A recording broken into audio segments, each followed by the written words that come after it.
Hey everyone, this is Isaac, and welcome back to another Premiere Pro tutorial. In this video, I'll show you how to nest clips. It's super simple, kind of like compounding clips in CapCut. Let's get started. So, if you've got multiple clips on your timeline that you want to group together, just select them all, right-click and choose Nest.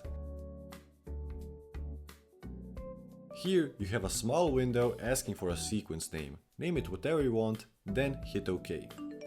Now those clips are combined into one single nested sequence on your timeline. Nesting is super useful when you want to apply effects, transitions, or color grading to a bunch of clips at once. Instead of editing every single one individually, you just add your effects to the nested clip.